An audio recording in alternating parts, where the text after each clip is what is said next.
ที่เป็นพระอุปัชฌายะบรรพชาอุปสมบท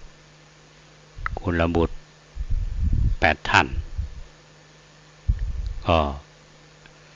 ก็นับว่าเป็นสิ่งที่น่าอนุโมทนาและน่าชื่นใจมีผู้ มีผู้มีจิตศรัทธาที่จะบวชศึกษานำธรรมคำสอนขององค์สมเด็จพระสัมมาสัมพุทธเจ้าแล้วก็มาปฏิบัติศึกษาเรียนรู้ที่สำนักวัดอุโมงค์สวนพุทธธรรมหลายท่านก็ทำงานส่วนตัวบางท่านก็ทำธุรกิจบางท่านก็รับราชการคือใช้เวลาที่มีอยู่นี้ได้เข้ามาศึกษาเพราะฉะนั้นบทบาทของพระสงฆ์เฮาโดยเฉพาะเรื่องของนำกุลบุตรเข้ามาสู่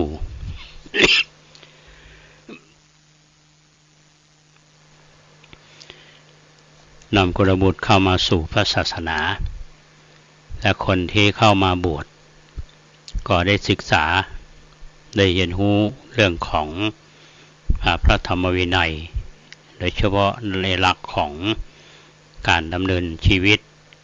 ที่จะนำไปใช้ในชีวิตประจำวันหรือว่าใช้ในเวลาทำงานก็เป็นที่ยอมรับกันว่าหลายๆท่านที่ได้เข้ามาบวชแล้วก็ได้เรียนรู้นำไปใช้แล้วก็เป็นประโยชน์แก่ตัวเองและประโยชน์แก่ครอบครัวเป็นอย่างยิ่งทีนี้ก็มีท่านผู้ฟังหลายท่านที่มาทำบุญในช่วงเนี้ยบางท่านก็มาทำบุญเรื่องในวันตรุษจีนก่อนวันตรุษจีนก็มีช่วงวันตรุษจีนก็มีหลายท่านก็มาเขาเรียกว่าเป็นมาอวยพรปีใหม่คือวันปีใหม่ของพี่น้องชาวจีนกันว่าโยมหลายท่านนี่เป็นลูกครึ่งไทยครึ่งจีนแล้วก็ยังมีวัฒนธรรมที่ยังถือปฏิบัติมาตามบรรพบุรุษถึงแม้ว่าจะ100%แต่ถ้ามองเรื่องนี้ท่านผู้ฟังเป็นสิ่งที่เรามองว่าคนที่อยู่ในยุคก่อนเนี่ยเป็นมีวิสัยทัศน์ไขแล้วก็นำเรื่องของประเพณีเรื่องวัฒนธรรมเรื่องสิ่งเหล่านี้เข้ามาอยู่ในชีวิตประจำวันเพื่อกล่อมเกล่าให้คนเฮานี่มีจิตใจที่อ่อนโยนโดยเฉพาะคนที่เป็นตัวอย่างที่ดีในการดำเนินชีวิตก็ดีในการทำงานก็ดีอันนี้เป็นสิ่งที่เป็นแบบอย่างของเฮาที่อาตมาภาพนำเรื่องนี้มาอู้สู่ท่านทั้งหลายได้ฟังเนี่ยเพราะว่าในกรณีที่ได้พบกับญาติโยมเนี่ยมักจะมีประเด็นคำถามเรื่องธรรมะพ่องเรื่องของประวัติประวัติศาสตร์ด้านพุทธศาสนาพ่องโดยเฉพาะอย่างยิ่ง วัดอุโมงค์สวนพุทธธรรมซึ่งถ้าเราจะย้อนไปในสมัยก่อน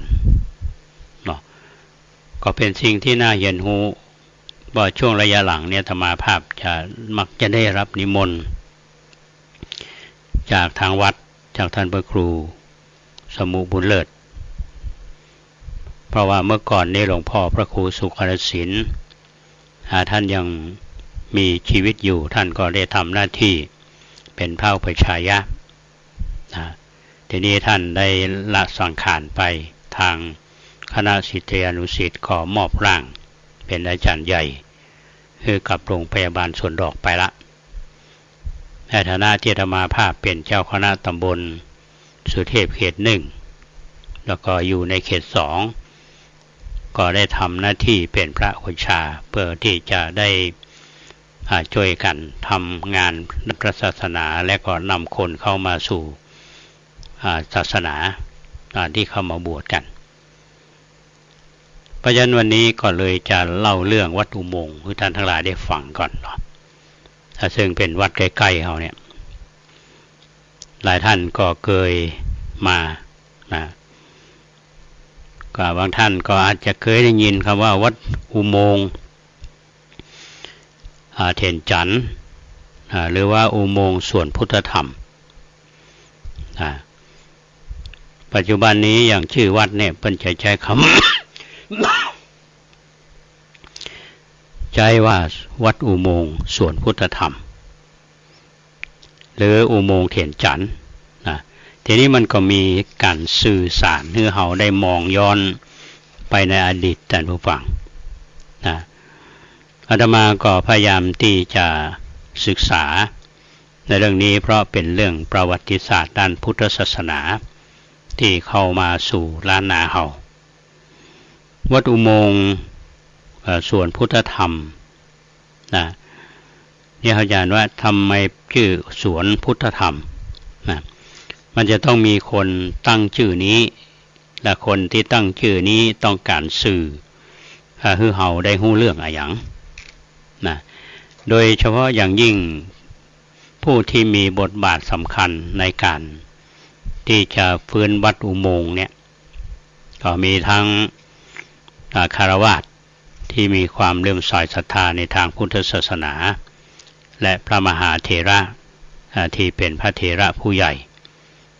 ที่ทุ่มเทกับเรื่องของการเผยแผ่พุทธศาสนาเฮาโดยมีองค์กรที่รองรับอย่างพุทธนิคมเชียงใหม่เพราะฉะนั้นวัดอุโมงค์เนี่ยเป็นวัดที่สำคัญวัดหนึ่งในทางประวัติศาสตร์ก็อยู่ใกล้วัดป่าแดงเฮาเนี่ยท่านผู้ฟังวัดอุโมงค์กับวัดป่าแดงทีนี้เรามาถึงคำว่าสวนพุทธธรรมคำว่าสวนพุทธธรรมนี้เป็นชื่อใหม่ที่หลวงพ่อปัญญานันทะซึ่งท่านตอนนั้นท่านเป็นประธานสงฆ์ของวัดอุโมงค์ก็อยู่ช่วงของสมัยปี 2492 ถึงปี 2502และก็มันหมายถึงสถานที่นี้เป็นป่าเนาะเป็นพื้นใหญ่ที่ปกคลุมในเรื่องของวัดล้างที่เป็นโบราณสถานเนี่ยอาตมาภาพพร้อมทางคณะกรรมการซึ่ง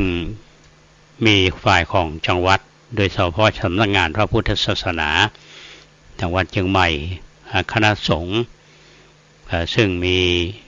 ท่านพระครูพิทิตศาสนาธรท่านรองเจ้าคณะอำเภอเมืองซึ่งดูแลเรื่องของงานสาธารณูปการและศาสนาสงเคราะห์เนี่ยได้ประชุมกันเรื่องวัดล้างแล้วก็ลงในพื้นที่หลายครั้งอย่างเมื่อกี้วันที่ผ่านมาเพราะฉะนั้นพื้นที่ที่ว่าเป็นโซนพุทธธรรมเนี่ยมีถึงหมดเนี่ย150 ไร่ถึงทางพุทธนิคมเชียงใหม่เนี่ยเพิ่นก็ขออภัยดำเนินการมาช่วงที่หลวงพ่อปัญญานันทะท่านมาอยู่เป็นช่วงที่มีการเผยแผ่พุทธศาสนาในรูปแบบใหม่สมัยก่อนนี่เราอาจจะฟังตุเจ้าเทศอย่างคนพื้นเมืองเราก็มีเทศธรรมเนาะตัวนี้ในตำบลสุเทพของเรานี่ก็ยังมีอยู่บางวัดก็ตุเจ้าจะเทศธรรมพร้อมกัน 4-5 ผูก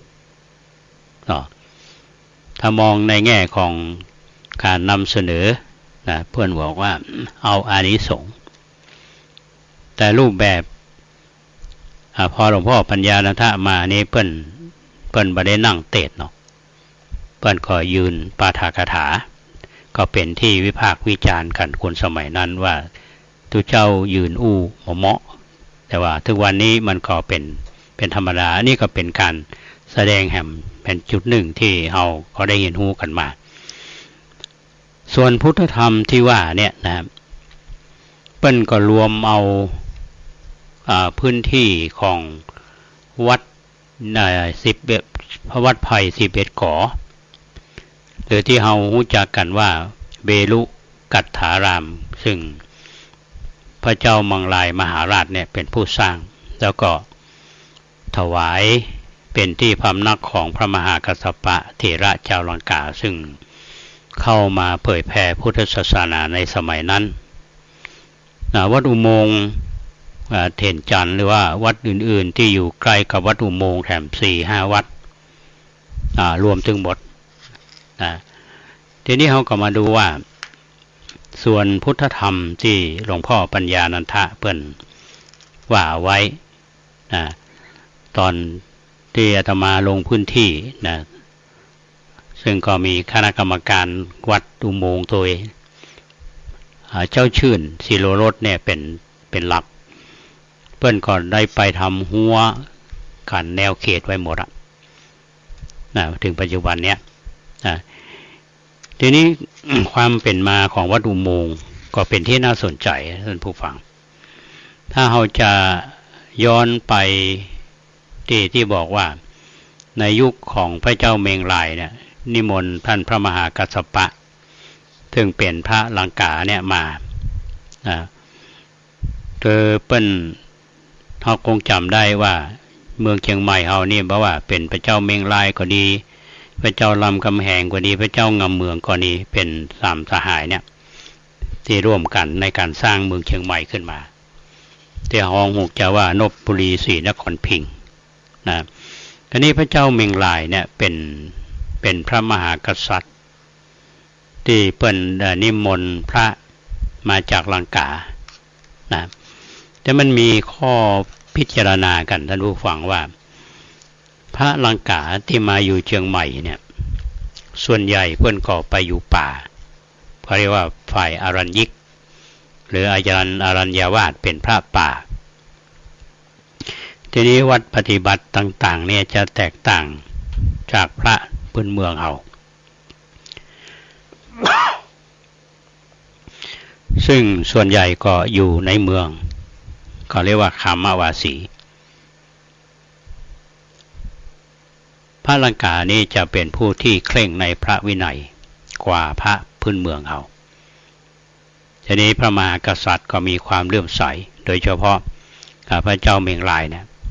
เป็นนิมนต์มาก็มาอยู่เขาเรียกว่าอรัญญวาสีนี่เมื่อพระเจ้าแผ่นดินมีความเลื่อมใสเนี่ยเป็นก็นิมนต์พระมหากัสสปะเถระนี่เป็นหัวหน้าสายแล้วก็มีตุเจ้าที่ขอมาจากลังกาเนี่ย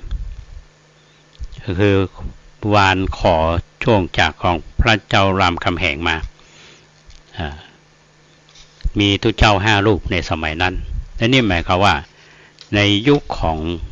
พระเจ้าเมงลายมหาราชท่านก็ได้วางผังและก็พัฒนาวัดอุโมงค์มาในช่วงก่อนทีนี้มันก็ผ่านไปแถมหลายปีเนาะเป็นช่วงในยุคนั้น เมื่อเวลาผ่านไปมาถึงยุคหลังในยุคของหลังจากที่พระเจ้าเมงลายสวรรคตแล้วเนี่ยถ้าเราจะอ่านว่าเราไปอยู่เสียแยกกลางเวียงเนี่ยเพิ่นจะบอกว่าพระองค์ท่านถูกฟ้าผ่าต้องแยกกลางเวียงก็มีศาลอยู่น้อยๆนะครับตอนนั้นท่านมีพระชนมายุครบ80 พรรษาต่อมากษัตริย์ที่ถัดมาถ้าหากว่าเป็นผู้ที่เลื่อมใสในทางพุทธศาสนาแล้วก็พยายามที่จะส่งเสริมแต่ช่วงหลังนี้เชียงใหม่เขาก็รวมกันไปปฏิบัติผู้ที่มาปกครองก็มีสภาพอ่อนแอเรื่องศาสนาเนี่ยก็จึงอ่อนลงไปที่มาในยุคของพระเจ้าผายูซึ่งท่านเป็นกษัตริย์ของเมืองเชียงใหม่เฮา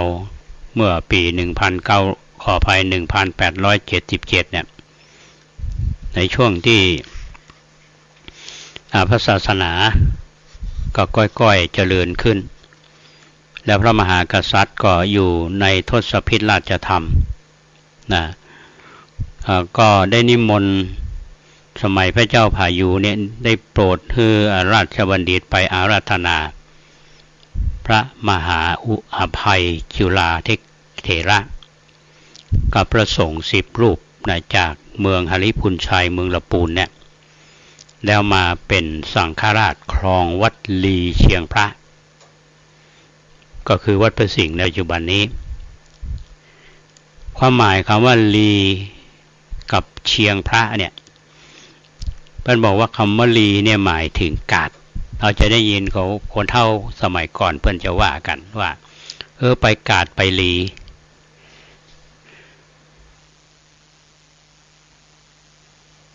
คำว่าไปกาดไปลีเนี่ยก็คือไปตลาดนะถ้าว่าหันหูปเก่าๆในสมัยนั้นบนถนนราชดำเนินเนี่ยตั้งแต่หน้าวัดพระสิงห์ไปวัดศรีเกิดเนี่ย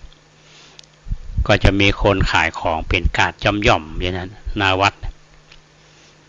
แต่ต่อมาก็ได้เปลี่ยนมีคำต่อท้ายว่าเชียงพระเป็นที่ประดิษฐานของพระสิงห์พระเจ้าพายุเนี่ยก่อตั้งมหาเถระที่ได้นิมนต์มาจากละปูนเนี่ยเป็นสังฆราชในล้านนาเฮาบ่ได้ตั้งตู้เจ้าเชียงใหม่เนาะเป็นก็นั่นก็แสดงว่าพุทธศาสนาและคณะสงฆ์เชียงใหม่ซึ่งเคยรุ่งเรืองมาตั้งแต่สมัยก่อนๆเนี่ยก็เสื่อมลงพระเจ้าพายุนี่ก็ทำนุบำรุงพระศาสนาอยู่33 ปีก็สวรรคตเมื่อปี1910หลังจากนั้นเสนาอามาตย์ก็ไปอัญเชิญเจ้าเต้ากือนาจากเมืองเชียงแสนที่ไปอยู่เมืองเชียงแสนนะเพราะว่าพระราชบิดาคือไปครองเมืองตามธรรมเนียมรัชทายาทแล้วก็มาอภิเษกเป็นกษัตริย์องค์ที่6ในราชวงศ์เมืองลายครองเมืองเชียงใหม่ต่อไปตามประเพณีในปีพ.ศ. 1910ก็เสวยราชย์เมื่ออายุ40 ปีเนื่องจากพระเจ้ากือนาเนี่ยใฝ่พระหฤทัยในเรื่องของการศึกษาวิชาการต่างๆทั้งทางโลกและทางธรรมแล้วก็ยังอยู่ในทรงพระเยาว์แล้วก็มีความเชี่ยวชาญในการปกครองบ้านเมืองนะ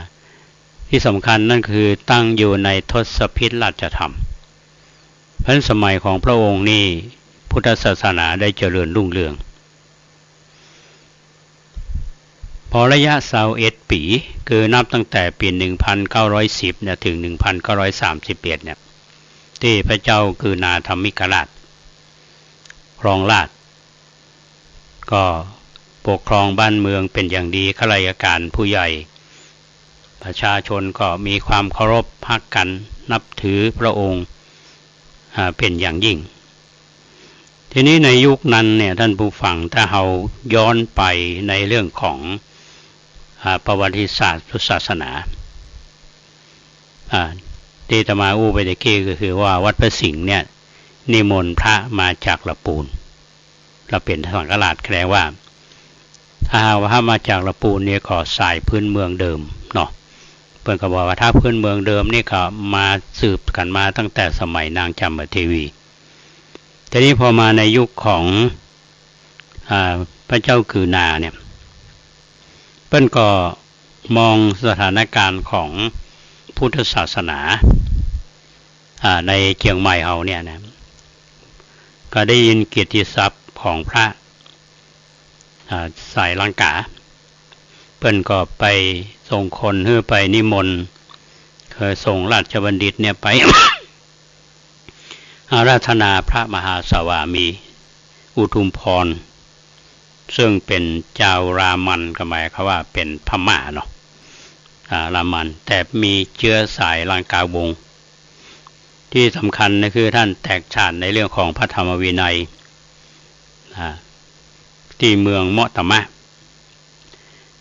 เหตุผลที่พระเจ้าคือนาท่านทรงเลือกเอาพระลังกาเนี่ยก็คงได้ทรงทราบถึงประวัติความดีงามของพระลังกาที่พระเจ้าเมืองลายเนี่ยได้นำมาประดิษฐานพุทธศาสนาในช่วงก่อนที่ว่ามานะทีนี้ท่านอุทุมพรมหาสวามีเนี่ยท่าน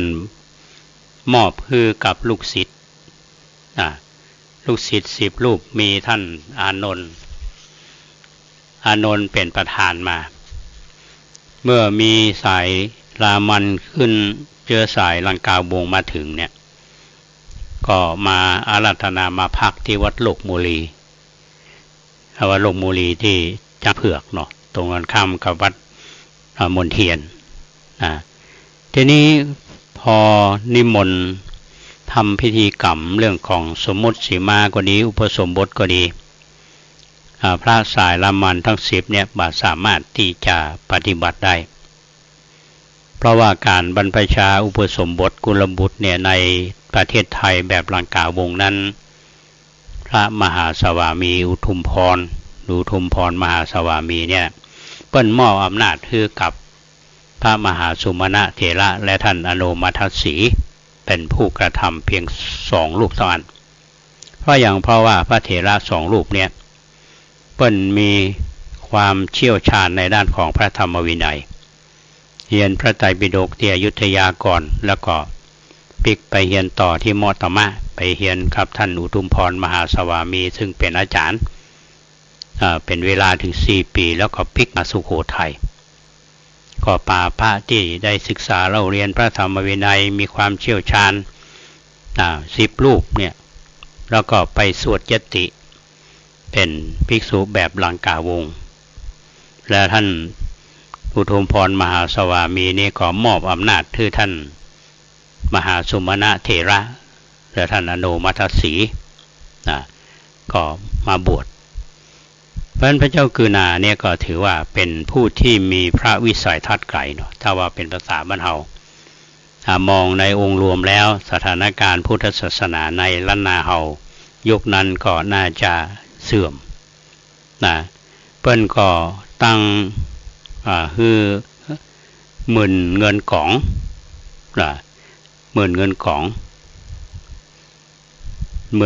นี่ก็เป็นชื่อของวัดหนึ่งวัดหมื่นเงินกองแล้วก็ปลาขาวยอดปลาขาวสายรวมเป็น3 นายเจิญราชสารเนี่ยเครื่องบรรณาการไปถวายพระมหารัมราชาฤทัยกษัตริย์องค์ที่5แห่งกรุงสุโขทัยซึ่งอยู่เปิ้นก็ครองราชย์อยู่ในช่วงของปี1890ถึง1919เพื่ออาราธนาท่านมหาสุมาณะหรือว่าปัจจุบันนี้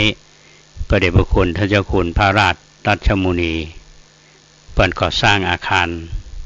ปฏิบัติธรรมสุมาณะเถระก็คือองค์เดียวกันนิมนต์มาสืบศาสนาในเชียงใหม่พระมหารัมราชาฤทัยนี้เปิ้นทราบแล้วก็ทรงอนุญาตให้ท่านพระมหาสุมาณะหรือว่าท่านสุมาณะไปสืบแทนพระศาสนาที่เชียงใหม่ด้วยความยินดีและท่านพร้อมกับคณะต่อเดินทางจากสุโขทัยแล้วก็มาพักที่วัดพระยืน อยู่เพื่อที่จะบวชกุลบุตรในที่นั้นอาตมาเคยไปที่วัดพระยืนก็ได้ทราบเรื่องราวว่าในยุคนั้นพระเจ้ากือนาเนี่ยท่านก็ไปรับท่านมหาสุมาณะติลปูนเลยแล้วก็ได้อยู่ที่นั่นจำพรรษาอยู่หลังจากนั้นก็ได้มาที่วัดบุพารามหรือวัดสวนดอกในปัจจุบันนี้ท่านมหาสุมาณะเถระนี่ก็ท่านมีความแตกฉานในพระไตรปิฎกเคร่งครัดในพระธรรมวินัยมีศีลจารวัตเป็นที่น่าเลื่อมใส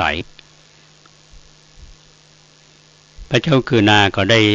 แต่งตั้งให้เป็นมหาสวามี มหาสวามีบุพรัตนะเป็นประธานทรงลังกาในล้านนาไทยเพราะฉะนั้นลัทธิลังกาวงศ์นี่เจริญรุ่งเรืองมาตั้งแต่สมัยของพระเจ้าเมงลายแล้วก็เสื่อมไป70 ปีแล้วก็มาปิกมาเจริญในสมัยของพระเจ้ากือนาธรรมิกราชดูเริ่มสมัยพระเจ้ากือนาจะมีความเจริญอย่างใดเดี๋ยวมาปะกันในช่วงที่2ท่านผู้ฟังช่วงนี้พักสักคำเนาะเดี๋ยวมาปะกันมีความเคารพพระอริยสงฆ์น้อมนำมั่นคงเลิศล้ำพระพระนิพพานเป็นอารมณ์สิ่งที่ทำนั้นไม่หวังผลคืนกลับชื่อเสียงไม่รับไม่หวังทรัพย์เชยชมไม่ลัดทางเลี้ยวทำดีอย่างที่เหมาะสมรู้สึกอารมณ์เพียงเพื่อพระนิพพานลักษณะของพระโสดาบันรู้ไว้แบ่งปันประดับความรู้ทุกท่านบุญบารมีชาติใหม่พระโสดาบันคอยทำขีดคันไม่มีตกต่ำลงมาเกิดเป็นมนุษย์ก็ได้บุญมาเกิดเป็นพรหมประเสริฐและเป็นเทวดาอย่างละ7 ชาติครบถ้วนแล้วตามนั้นนาแล้วก็ต่อมาถึงอรหัตตผล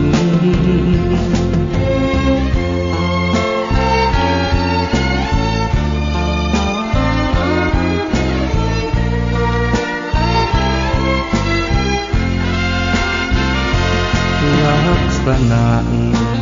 ของพระโสดาบันรู้ไว้แบ่งปันประดับความรู้ทุกท่านบุญบารมีชาติใหม่พระโสดาบันคอยคำขีดคันไม่มีตกต่ำลงมาเกิดเป็นมนุษย์ก็ได้บุญมาเกิดเป็นพรหมประเสริฐและเป็นเทวดาอย่างละ7 ชาติครบถ้วนแล้วตามนั้นนาแล้วก็ต่อมาถึงอรหัตตผล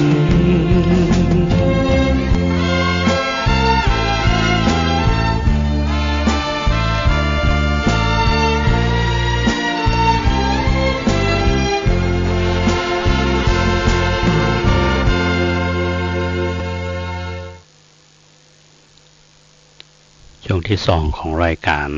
ก็ฟังเรื่องวัดอุโมงค์ต่อตะกี้นี้อาตมาภาพก็ได้เล่ามาถึงท่านพระเจ้ากือนาธรรมิกราชได้อาราธนาพระมหาสุมาณะหรือพระสุมาณะเถระเนี่ยจากสุโขทัยเนาะก็มาอยู่ที่วัดประยืนแล้วพระองค์ก็ได้สร้างวัดสวนดอกหรือวัดบุพารามวัดสวนดอกไม้โดยเดิมนี้ก็เป็นราชอุทยานของพระองค์นะท่านสุมาณะเถระเนี่ยถือว่าเป็นผู้ที่มีความแตกฉานในพระไตรปิฎกมีวัดปฏิบัติที่งดงามทรงเป็นที่เลื่อมใสของพระเจ้ากือนาและพระบรมวงศานุวงศ์แล้วก็มองถึงตรงนี้เรื่องของวัดอุโมงค์เนี่ยแต่เดิมที่ยุคของพระเจ้าเมงลายที่นิมนต์พระมหาสุมาณะมาเนี่ยมันเป็นช่วงระยะเวลาทั้งที่กล่าวไปร่วม70 ปีเพิ่นก็มาฟื้นวัด ส่วนหนึ่งที่เป็นปัจจุบันเนี่ยที่ห้องว่าวัดเวรุกัฏฐารามถือว่าวัดไผ่11 ขอนะก็ได้ซ่อมแซมบูรณะเท่าของเก่าทีนี้ในอุโมงค์เนี่ยมันมีภาพเขียนนะเป็นว่าภาพเขียนเนี่ยน่าจะเขียนตั้งแต่สมัยของพระเจ้ากือนามีภาพที่งดงามอาตมาไปอ่านตรงที่เจ้าชื่นเปิ้นพื้นวัดใหม่เนี่ยเปิ้นบอกว่าในอุโมงค์เนี่ยมีดินถมขึ้นมาเนาะข้อมูลดินตอนนั้นยังไม่ได้บูรณะเตือนะทีนี้การบูรณะเจดีย์ตั้งบนอุโมงค์ก็ดีแต่ว่าทานเจดีย์มามีตังเข้าสี่ช่องนะสามารถที่จะเข้าไปดูได้นะเพราะฉะนั้นคำว่าวัดไผ่11 ขอก็เหมือนกับว่าวัดสำคัญในประวัติศาสตร์มันมีไผ่ห้องละเขาก็เลยห้องว่าวัดอุโมงค์นะวัดอุโมงค์จะได้ยินคำว่าอุโมงค์เถนจันทร์กับอุโมงค์สวนพุทธธรรมนะอันนี้พระเจ้ากือนาเนี่ยพระองค์ท่านได้มีศรัทธานอกจากจะมีความศรัทธาในท่านพระมหาสุมาณะในฐานะที่เป็นพระมหาเถระที่พระองค์ท่านได้อาราธนามาอยู่ที่วัดสวนดอกแล้วก็ช่วงนั้นก็มีพระแถมรูปหนึ่งเป็นพระมหาเถระเจ้าล้านนาเป็นผู้แตกฉานในพระไตรปิฎกมีปฏิภาณโต้ตอบปัญหาเป็นเยี่ยมรูปหนึ่งพระมหาเถระรูปนั้นก็คือพระมหาเถนจันทร์นะในช่วงก่อนนี้ท่านจะได้ยินอาตมาภาพกล่าวเชิญชวนว่าไปร่วมกิจกรรมของคณะสงฆ์แล้วก็ไปน้องตำบลสุเทพเฮาเมื่อปลายเดือนธันวาคมที่ผ่านมาปี66ที่ว่ากิจกรรมที่ว่าพิธาแสงจันทร์แล้วก็มีการอัญเชิญพระธาตุจากหน่วยศิลปากรที่7เนี่ยมาคือหมู่เฮาได้สักการะบูชากันก็คำว่าเถนจันทร์ในที่นี้ในธาตุเถนจันทร์หรือมหาเถนจันทร์นะทีนี้อาตมาไปพยายามไปศึกษาดูประวัติของเปิ้นก็ได้นำมาเสนอท่านทั้งหลายว่าอยู่ในยุคของพระเจ้ากือนาพระเถระรูปนี้นี่เป็นผู้เชี่ยวชาญและมีความแตกฉานในพระไตรปิฎกแล้วก็เป็นผู้ที่มีความแตกฉานในภาษามคธอย่างหาตัวจับยากนะก็คือท่านพระมหาเถนจันทร์นะวันก่อนนี้ที่อาตมาภาพไปประชุมเรื่องการติดตามเรื่องยกวัดล้างที่วัดอุโมงค์เนี่ยพอดีก็ไปอ่านหนังสือเล่มหนึ่งชื่อว่าปัญหามหาเถนจันทร์อันนี้ก็ทราบว่าท่านจากเจ้าวาดคือท่านพระครูสมุบุญเลิศว่าเจ้าชื่นเนี่ยเปิ้นได้มาแล้วก็เรืออยู่บ่กี่เล่มอาตมาก็ขอรบกวนทางวัดเปิ้นถ่ายเอกสารก็พยายามอ่านอยู่เรื่องปัญหาของมหาเถนจันทร์นะส่วนปัญหาที่อาตมาเคยนำมาเสนอท่านฟังต่างรายการนี้บางส่วนแล้วทีนี้เรามาดูว่า พระมหาเถนจันทร์นี่เป็นไผเนาะจะมีตัวจริงก็เป็นบุคคลในประวัติศาสตร์ก็นะในตำนานเป็นกล่าวว่ามหาเถนจันทร์เนี่ยเป็นแต่เดิมเนี่ยท่านเป็นละอ่อนเนาะอยู่ที่เมืองวัวในหนังสือเพิ่นเขียนไว้อย่างนั้นมูอยู่ตะใดเนาะเมื่ออายุ16เนี่ยก็ได้ขอบรรพชา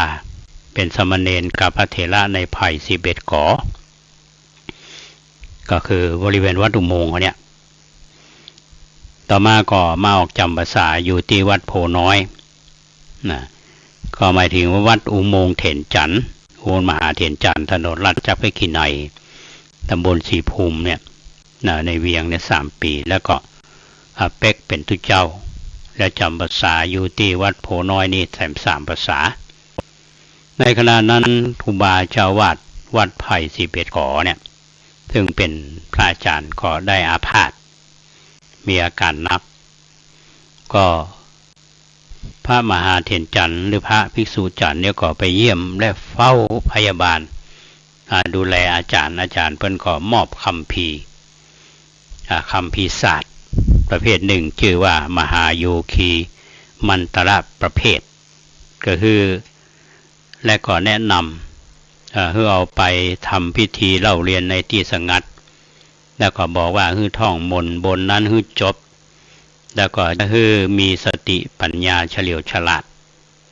แล้วก็สามารถที่จะเล่าเรียนและรู้รอบวิทยาการพระธรรมโดยความรวดเร็วนี่เป็นคัมภีร์นั้นแต่หนึ่งเนี่ยท่านผู้ฟังทีนี้พอท่าน ท่านก็ได้มอบอาจารย์ก็ได้มอบ1 คัมภีร์เนี่ยคือท่านพระภิกษุจันทร์ครูบาผู้เป็นเจ้าวาดเนี่ยท่านก็มรณภาพหลังจากที่ชาปนกิจครูบาอาจารย์เรียบร้อยเนี่ยพระภิกษุจันทร์หรือว่าตุเจ้าจันทร์เนี่ยเนาะและเป็นเมืองเขาก็ไปเสาะแสวงหาที่พักอันสงัดเพื่อจะถ้าเป็นดังจีนเนี่ยก็บอกฝึกปรือวิเทยยุทธก็ไปทำพิธีศึกษาเวทมนต์จากคัมภีร์เนี่ยที่พระอาจารย์เพิ่นมอบคือทีนี้เพิ่นก็ได้ไปถามชาวบ้านแล้วก็วานชาวบ้านเพื่อไปส่งว่าที่มันสงบสงัดเนี่ยในบนดอยสุเทพเนี่ยชาวบ้านก็ไปส่งที่ศาลาฤาษีสุเทพซึ่งก็อยู่ห่างจากวัดไผ่11 ขอก็คือวัดอุโมงค์ปัจจุบันเนี้ยประมาณ 2,000 วาเป็นก็บอกประมาณ4 กิโลเมตร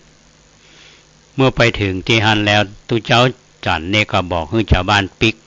ท่านก็ทำพิธีท่องมนต์มันตระประเภทเนี่ยจะได้ครบปันคาบสมจิตสูตร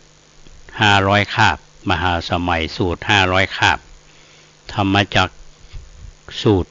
500 คาบพอถึงเมื่อคืนนี้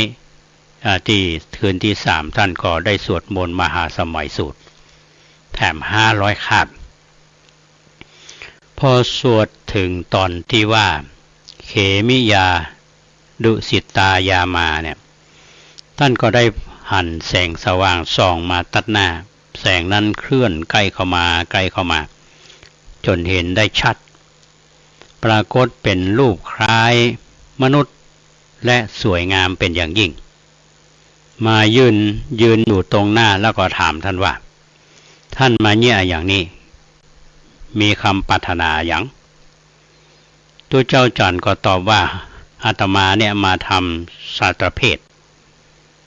เพื่ออยากได้สติปัญญาอันเฉียบแหลม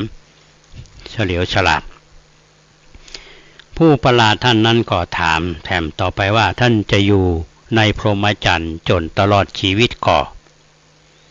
หรือว่ายังจะลาสิกขาไปเป็นฆราวาสเมื่อเรียนศาสตรเพศ จบแล้วตัวเจ้าจันทร์ก็ตอบว่าเฮาถวายชีวิตของเฮาแล้วเพื่อพระพุทธศาสนาผู้ประหลาดนั้นก็จึงต่อไปแถมว่าเฮาเนี่ยจะถวายของสิ่งหนึ่งแก่ท่านจงยื่นมือเข้ามารับเอาเตอะแล้วก็ส่งของสิ่งหนึ่งคือในตำนานว่าสิ่งนั้นเป็นหมากเคี้ยวคือหมากที่เป็นกำน่ะแก่ตุเจ้าจันทร์หันมือและแขนที่ส่งมานั่นมันงามพุทธผ่องนิ่มนวลก็จับเอาทั้งหมากทั้งมือรูปประหลาดนั้นเทวดาแปลงก็กล่าวคำคาถาว่าอสติมากโรติแปลว่าท่านจงหาสติมิได้เถิดแล้วก็หายวับไปทันทีจากนั้นมาท่านตุเจ้าจันทร์นี้ก็เลยเป็นคนหลงลืมคล้ายกับเป็นคนเสียสติเนี่ย เป็นไปด้วยเดชคำสาปของเทวดาแปลงนั้นเมื่อหันว่าถูกทำลายพิธีแล้วเนี่ยตัวท่านเองก็กลายเป็นคนมีสติเผลอไผลไปตัวเจ้าจันนะก็ไปจำภาษาที่วัดโพน้อยตามเดิมแต่ว่าวัดที่อยู่ในเมืองเวลามีสติสัมปชัญญะดีก็สามารถเรียนพระไตรปิฎกได้แม่นยำรวดเร็วเรียนพระธรรมวินัยจบภายใน1 เดือนเรียนพระสูตรจบได้ภายในเวลา1 เดือนเรียนอภิธรรมจบในเวลา1 เดือนกับ15 วันเมื่อเวลาสติท่านไปอยู่ปกติเนี่ยท่านก็จะจาริกไปในป่าไปที่สงบในที่เงียบสงัดเพื่อบำเพ็ญภาวนาตามลำพังเพิ่นบอกว่าในสมัยนั้นท่านผู้ฟังมีพระเถระที่ทรงคุณวุฒิแล้วก็รอบรู้ในพระไตรปิฎกหกรูปกันก็คือท่านพระธรรมเทโวเถระและพระติฆาปัญโยเถระ2 องค์นี้จำพรรษาอยู่ที่วัดสวนดอกพระอานันต์เมธะเถระพระจักปัญโยคุตตะเถระเป็นพระเถระชาวผู้กามจำพรรษาอยู่ที่วัดเสขานหมู่ว่าอยู่ตะใดนะพระพุทธติโสริยเถระพระโสมาติโสริยเถระ2 องค์นี้เป็นพระชาวใต้ก็อยู่ภาคกลางคนเหนือเขานี่ห้องคนกรุงเทพคนทางใต้เขาว่าคนใต้หรือว่าเขาอยู่เหนือ คนใต้บางทีว่าคนไทยเนาะก็จำพรรษาอยู่ที่วัดปูยันโตก็บอกว่าเป็นวัดไหนพระเถระทั้ง6 รูปนี้แม้จะรอบรู้พระไตรปิฎกก็จริงแต่สู้มหาเถรจันทร์ไม่ได้สู้ทุเจ้าจันทร์เอาไม่ได้เพราะฉะนั้นในครั้งนั้นนี่จะมีพระเถระต่างเมืองมาถามปัญหาธรรมอยู่เสมอทุกครั้งนี่ถ้าหากว่ามีการถกเถียงปัญหาธรรมที่ลึกซึ้งก็ต้องอาศัยมหาเถรจันทร์เป็นผู้เฉลยปัญหานั้นโดยความเชี่ยวชาญและรอบคอบท่านมหาเถรจันทร์นี่ก็ทำให้พระเจ้ากือนาเนี่ยทรงโปรดปรานเป็นอันมากแต่ถ้าหากมหาเถรจันทร์ชอบจาริกไปอยู่ตามดงตามดอยเพื่อหาความสงบสงัดบำเพ็ญภาวนาเป็นนิจบ่มีที่อยู่แน่นอนเวลาต้องการตัวไปตอบปัญหาหรือว่าศึกษาข้อธรรมมักจะไปแล้วก็ปะเรียกว่าบุคคลที่หาได้ยากไปแล้วค่อยเจอเนาะพระเจ้ากือนานี่ก็มีพระราชไปส่งคือพระมหาเถรจันทร์อยู่กับที่สะดวกในการติดต่อและพบปะง่ายก็จึงโปรดให้สร้างอุโมงค์ใหญ่ขึ้นที่เหนือฐานพระเจดีย์ใหญ่ที่วัดเวลุกัฏฐารามสร้างเสร็จแล้วก็มอบให้เป็นที่ของพระมหาเถรจันทร์มหาชนก็ทั้งหลายนี่ก็ฮ้องกันว่าวัดอุโมงค์เถรจันทร์ตั้งแต่บัดนั้นเป็นต้นมาก็คือวัดไผ่ที่เป็นก่อทุกวันนี้ มหาเถรจันทร์ก็อยู่จำพรรษาเจริญศรัทธาพระมหากษัตริย์บรมวงศานุวงศ์และประชาชนอยู่ที่วัดอุโมงค์นี้หลาย10 ปีในที่สุดนี้ก็มรณภาพโดยโรคชราเมื่ออายุประมาณ77 ปีเนี่ยท่านผู้ฟังที่อาตมาภาพนำเรื่องวัดอุโมงค์เรื่องของมหาเถรจันทร์มาเล่าสู่ท่านทั้งหลายได้ฟังเนี่ยคือคงมีหลายท่านที่ ยังสงสัยอยู่ว่าที่เราไปจัดกิจกรรมมาพระธาตุเสนจันทร์หรือมหาเถรจันทร์เนี่ยมันเป็นไผสำคัญจะได้นะฮะอันนี้ก็เป็นส่วนหนึ่งที่นำมาเล่าสู่ท่านทั้งหลายได้ฟังกัน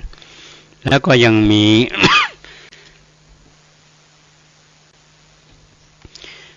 ก็ยังมีเรื่องราวที่น่าสนใจแถมหลายประเด็นนะว่ายุคทองของล้านนาเฮาเนี่ยยุ่งของพระเจ้ากือนาว่าง่ายคือพระเจ้ากือนาเนี่ยเป็นผู้มีบทบาทสำคัญที่ไปนิมนต์พระมาจากสุโขทัยอาราธนาพระไตรปิฎกรัตนาพระบรมสารีริกธาตุ มาอยู่พันอยู่ละปูนก่อนนะอยู่ละปูนนี่เป็นบริอูถึงเรื่องพระธาตุก็คงเก็บไปอยู่แล้วพอมาอยู่วัดสวนดอกแล้วเนี่ยตามที่ตำนานเปิ้นว่าก็คือมีพระธาตุ2 องค์หนึ่งก็บรรจุที่วัดสวนดอกองค์หนึ่งก็บรรจุไว้บนดอยสุเทพจึงมีวัดพระบรมธาตุโดยสุเทพในปัจจุบันเนี้ยนะที่เกี่ยวเนื่องกันนะช่วงก่อนนี้เมื่อวันที่1 กุมภาพันธ์เนี่ยท่านผู้ฟังธรรมาภาพก็มีโอกาสเข้าร่วมกิจกรรมซึ่งท่านพระครูธีระสุตพจน์เจ้าคณะตำบลสุเทพเขต 2เจ้าวาดวัดผาลาดท่านถือว่าท่านมีคอนเนคชั่นในหลายองค์กรที่เกิดว่าจะต้องพัฒนาเส้นต่างเดิมที่พระเจ้ากือนา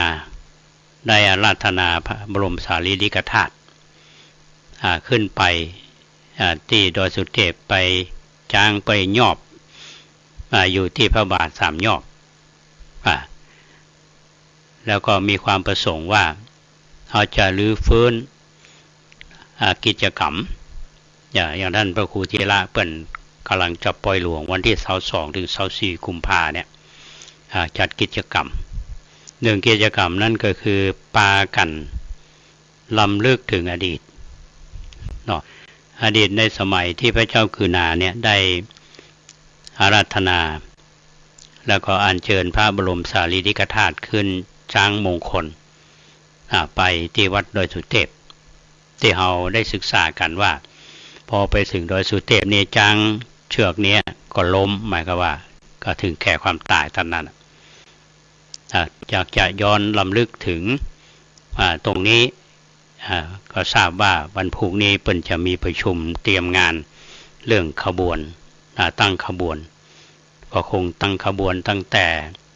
วัดฝ่ายหินขึ้นไปเนาะทราบว่าทางศูนย์ช้างที่ลำปางเนี่ยจะร่วมกิจกรรมเปิ้นจะฮือเอาช้างมาเข้าร่วมขบวนโดยแล้วก็อัญเชิญพระบรมสารีริกธาตุของวัดผาลาดเฮาเนี่ยขึ้นไปตัวนะ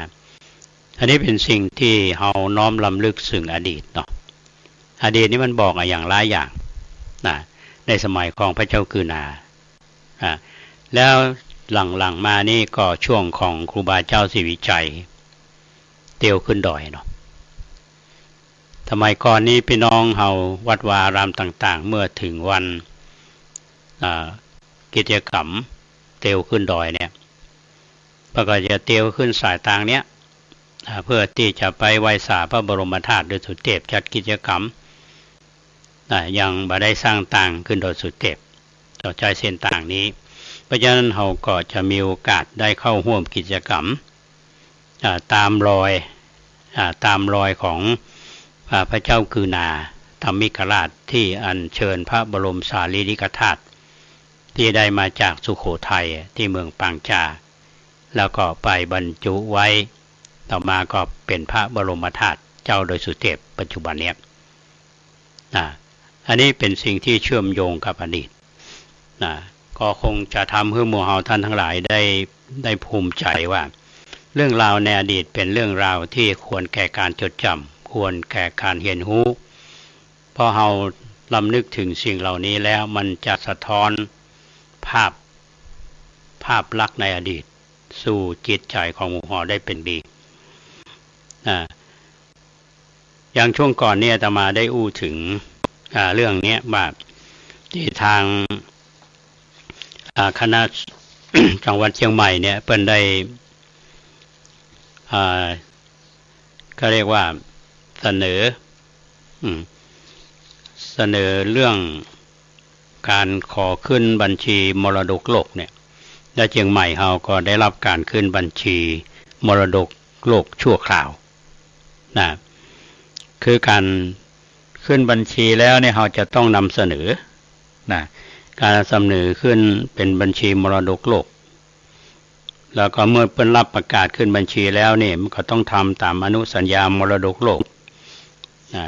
เพราะฉะนั้นทางเชียงใหม่เนี่ยเพิ่นก็มีขอบเขตนะขอบเขตแหล่งมรดกทางวัฒนธรรมนะก็มีหลายอย่างนะที่จะนำเสนอขึ้นด้านมรดกทางวัฒนธรรมเนี่ยนะอย่างโดยเฉพาะเชียงใหม่เฮาในพื้นที่ที่นำเสนอขึ้นทะเบียนมรดกทางวัฒนธรรมเนี่ยอย่างประวัติศาสตร์เชียงใหม่เฮาถ้าดูในเรื่องของกายภาพเมืองโบราณอย่างเอามีกำแพงเมืองคูเมืองประตูเมือง5ประตูแจงหรือป้อมมุมเมือง4แห่งและวัดโบราณสถานสำคัญที่เกี่ยวข้อง8วัดมีวัดเจียงมั่นวัดสะดือเมืองหรือวัดอินทขินสะดือเมืองอยู่ข้างศาลากลางเก่านะในหันเมื่อก่อนก็มีหอประชุมที่โลกราชและมีพิพิธภัณฑ์นะนี่วัดพระสิงห์วรมหาวิหารที่อาตมาอู้ไปตะกี้ว่าพระเจ้าผายูไปนิมนต์พระสายลังกานี่มาจากละปูนมาครองวัดลีเชียงพระคือวัดพระสิงห์นะก็อันนี้คงจะเชื่อมกันมาวัดสวนดอกแล้ววัดป่าแดงวัดเจ็ดยอดวัดเจดีย์หลวงและวัดพระธาตุโดยสุเทพเพราะฉะนั้น8วัดนี้ทางคณะกรรมการเพื่อนก็เพื่อจะนำเสนอในเรื่องของมรดกทางวัฒนธรรมสิ่งเหล่านี้เป็นสิ่งที่เฮาท่านทั้งหลายได้พยายามที่จะช่วยกันมาเมินละเรื่องมรดกโลกก็ได้ขึ้นบัญชีชั่วคราวแต่ว่าช่วงนี้ก็กำลังดำเนินการกันอยู่เพราะฉะนั้นในเขตเวียงกำแพงเมืองจันไนเนาะก็อย่างที่ทราบกันแล้วก็จะมีแหล่งนอกกับเมืองจันนอกนะที่วัดสำคัญดังที่กล่าวตะกี้เนี่ยนี่คือวัดสำคัญในตัวเมืองนี่ก็มีหลายวัดอย่างนอกเมืองเฮานี่อย่างวัดประแดงก็ดีวัดเจ็ดยอดก็ดีวัดพระธาตุดอยสุเทพก็ดีก็รู้แล้วแต่เป็นวัดสำคัญวันก่อนนี้มีกลุ่มของเขียวสวยหอมคือคุณลัคนาสีหงหรือน้องอิ๋วซึ่งได้พาผู้สูงอายุซึ่งเป็นนักเรียนโรงเรียนผู้สูงอายุของเทศบาลหนองควายมาวัดประแดงเฮาที่ทางกลุ่มเขียวสวยหอมนี่เพิ่นก็มีกิจกรรมร่วมกับทางเทศบาลบอกว่าเทศบาลสุเทพเฮาเทศบาลหนองควายเรื่องหลายเรื่องและมีหนึ่งกิจกรรมนั้นเพิ่นก็ มีโครงการที่จะจัดนำคนที่สนใจเนี่ยมาแอววัดตั้ง8วัดเนี่ยก็รวมถึงวัดประแดงเฮาวันก่อนก็มาอาตมาก็เล่าให้เพิ่นฟังแล้วก็คนที่ได้ฟังแล้วเนี่ยคนที่มาส่วนใหญ่นี่บ่เคยมาวัดประแดงอาตมาก็ได้เล่าเรื่องประวัติวัดประแดงความสำคัญของวัดประแดงเพราะว่าวัดนี้เป็นวัดสำคัญทางประวัติศาสตร์พระเจ้าจิโลกราชเป็นผู้สถาปนาแล้วก็วัดนี้พระองค์ท่านได้ทรงผนวดแล้วก็ตั้งพระเทวีซึ่งเป็นพระราชมารดาเนี่ยเป็นผู้สำเร็จราชการแทนพระองค์แล้วที่สำคัญปัจจุบันเนี่ยอย่างอุโบสถวัดประแดงก็เป็นที่เผาศพภาษาสามัญเนี่ยคือถวายพระเพลิงบรมศพของพระเจ้าสัมบางแก่นและพระเทวีและในหมู่บ้านเฮานี้ก็มีเจดีย์ที่บรรจุอัฐิของพระเจ้าสัมบางแก่นนี่มองในแง่ของประวัติศาสตร์วัดประแดงเฮาก็เป็นวัดหนึ่งที่ทุกคนมีความสนใจแล้ววัดก็พยายามที่จะวางแผนในการพัฒนาจึงได้รับความร่วมมือจากมหาวิทยาลัยเชียงใหม่โดยเฉพาะคณะวิศวกรรมศาสตร์และก็คณะสถาปัตยกรรมศาสตร์ซึ่งได้ภาวนาช่วยกิจกรรมงานวัดประแดงมาคือการสนับสนุนมาตลอดตั้งแต่ปี 2551-52 ก็ได้จัด โครงการศึกษาประวัติศาสตร์พุทธศาสนาและพัฒนาและอนุรักษ์วัดป่าแดงอย่างยั่งยืนในยุคของท่านรองศาสตราจารย์ดร.สมเกียรติจอมจันยองและต่อมาก็คือรองศาสตราจารย์ดร.นัทวรยศและก็ท่านคณบดีคนปัจจุบันคือท่านรองศาสตราจารย์ธงชัยฟองสมุทรซึ่งเวลานี้งานที่ดำเนินการอยู่ก็คือการใช้โครงการการใช้พื้นที่ของวัดก็ง่ายๆก็มัสเตอร์แพลนเรามองไปถึง50ปีข้างหน้าว่าอาจจะมีขั้นตอนในการดำเนินงานอย่างใดเรื่องสิ่งแวดล้อมเรื่องการบูรณาการกันในเรื่องของประวัติศาสตร์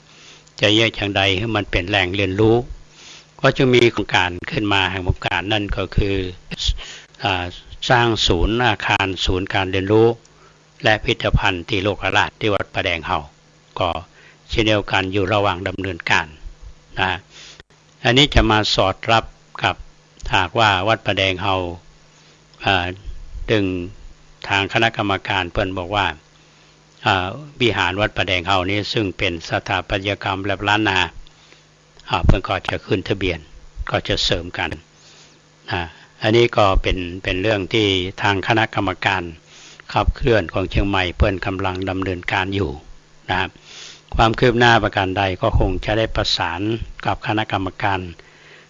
และโดยเฉพาะกลุ่มเขียวสวยหอมนี่ก็เป็นหนึ่งในผู้เข้าร่วมกิจกรรมความคืบหน้าเขาก็จะได้นำมาเสนอคือท่านทั้งหลายได้รับฟังกันอันนี้เป็นเรื่องที่อาตมาได้เล่าเชื่อมโยงกับประวัติศาสตร์โดยเฉพาะวัดใกล้ๆกันเนี่ยคือวัดอุโมงค์สนพุทธธรรมวัดอุโมงค์วัดไผ่11 กอเป็นวัดสำคัญทางประวัติศาสตร์และต้องการนำเสนอในเรื่องของพระมหาเถรจันทร์เพราะฉะนั้นท่านที่ฟังก็คงจะพอมองออกแล้วว่าวัดสำคัญหลังวัดอุโมงค์เขาเนี่ยอยู่ช่วงที่ทางคณะสงฆ์และสำนักงานพระพุทธศาสนาแห่งชาติกำลังดำเนินการเพื่อขึ้นบัญชีวัดล้างเมื่อขึ้นบัญชีวัดล้างได้เรียบร้อยแล้วในอนาคตตาม กฎหมายแล้วนี่วัดล้างก็ขึ้นอยู่ในอำนาจของสำนักงานพระพุทธศาสนาแต่วัดแต่ละวัดที่เป็น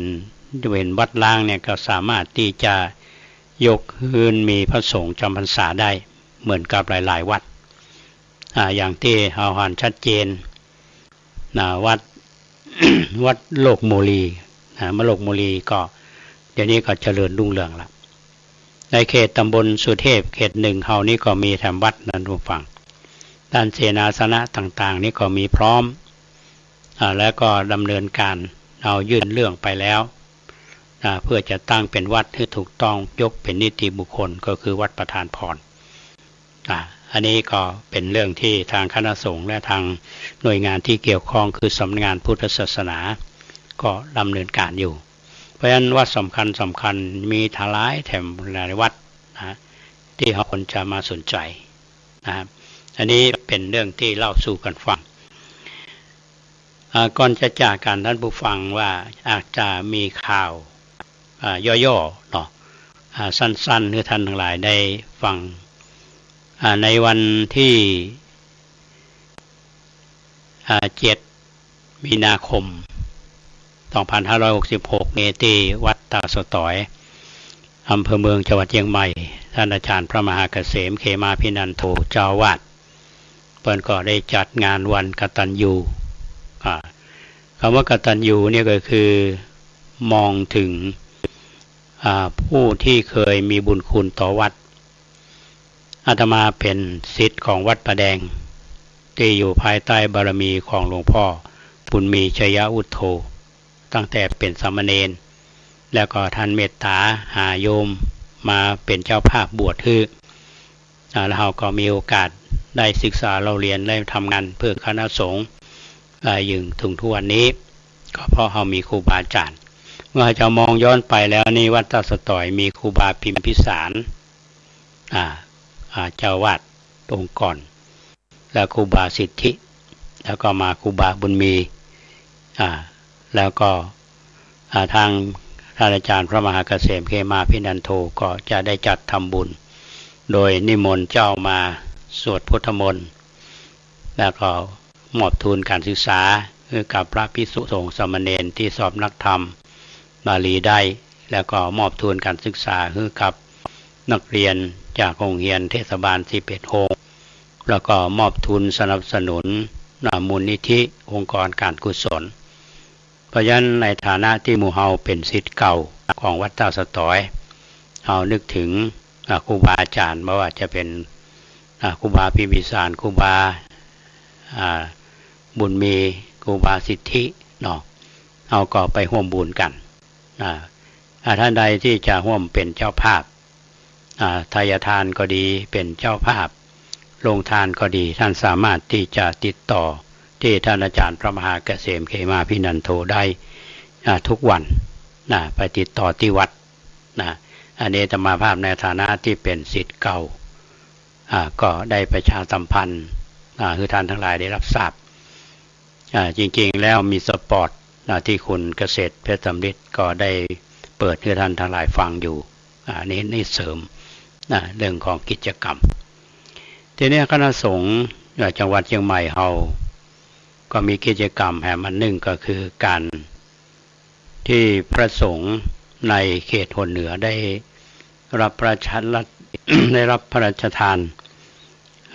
สัญญาบัตรพัดยศและผ้าไตรนะครับทางสำนักงานพระพุทธศาสนาเปิ่นก่อกำหนดวันที่25มีนาคม2567ที่วัดพระธาตุสีจอมตองโดยสมเด็จพระสังฆราชท่านมีพระบัญชาคือสมเด็จมหาวีระวงศ์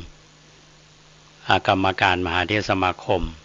เลขานุการสมเด็จพระสังฆราชเป็นผู้ปฏิบัติหน้าที่แทนพระองค์ได้มาเป็นประธานในพิธีพระราชทานสัญญาบัตรพัดยศผ้าไตรแก่พระภิกษุสงฆ์ในเขตหนเหนือเฮาเพราะฉะนั้นหมู่เฮาท่านทั้งหลายที่เป็นศิษยานุศิษย์เป็นคณะทาที่ทุเจ้าเราได้รับเลื่อนสมณศักดิ์ก็ไปเข้าร่วมกิจกรรมกันในส่วนของวัดประแดงเฮาท่านผู้ฟังเนาะช่วงนี้ งาน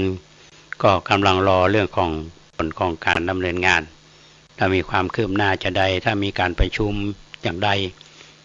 แล้วก็ต้องขออนุโมทนาญาติโยมหลายท่านวันก่อนนี้ท่านดร.เมธีพยอมยงซึ่งเป็นลูกบ่าวของท่านศาสตราจารย์เกียรติคุณมณีพยอมยงก็พาเปื่อนมาทำบุญเนาะก็ได้อูจากันหลายเรื่องแล้วก็ฝากความคิดถึงคุณแม่บุญยิ่งพยอมยงตัวซึ่งเป็นผู้ที่มีใจบุญส่วนทานสนับสนุนกิจกรรมของวัดประแดงมาด้วยดีแถมท่านหนึ่งต้องขออนุโมทนามาในโอกาสนี้และวันก่อนคุณรัชวรรณสุรวิชัยร้านจ้างเผือกแก๊สเนาะก็ถือว่าเป็นลูกศิษย์ของครูบาบุญมีท่านหนึ่งตั้งแต่ท่านยังมีชีวิตอยู่เจ๊บอกว่าจะเป็นพี่สาวว่าเป็นน้องสาวก็ดูแลครูบาอยู่ถึงวันนี้ ก็ยังน้อมรำลึกอยู่ก็มาทำบุญที่วัดประแดงก็ขอให้กิจการเจริญและก็มีความสุขในวันตรุษจีนได้ทั่วกันวันนี้ก็คิดว่าพอสมควรเนาะก็เอาไว้ปะกันใหม่ในวันเสาร์และอาทิตย์หน้าก็จะมีเรื่องราวที่มาอู้สู่กันฟังและมีข่าวสารท่านใดมียังที่จะแนะนำรายการติชมรายการก็ได้หรือว่าจะถามปัญหากันได้โทรศัพท์จ่ายหมายเลข0818815690 0818815690ถึงอาตมาภาพพระครูโคสิทธิ์ปริยัตยพรเจ้าวาดวัดประแดงมหาวิหารขออนุโมทนากับท่านพระครูสมมุวิศวัตรวรกิจโจท่านผู้อำนวยการสถานีวิทยุ 104.50 เมกะเฮิรตซ์ที่ลิงก์สัญญาณวงเล็บถ้าหากบาถ่ายทอดการอื่นก็ต้องขอบคุณแล้วก็อนุโมทนากับคุณเกษตรเพชรสำริดบก.ก้าวหน้านิวที่เอาใจใส่เสียสละดูแลวิทยุ 92.25 เมกะเฮิรตซ์เฮาด้วยดีวิทยุ สาธารณะจังหวัดเชียงใหม่คลื่นพัฒนาคุณภาพชีวิต FM 92.25 วันนี้อาตมาภาพก็ลำลาจากท่านผู้ฟังไปก่อนขอความสุขสวัสดีจงบังเกิดมีแก่ท่านผู้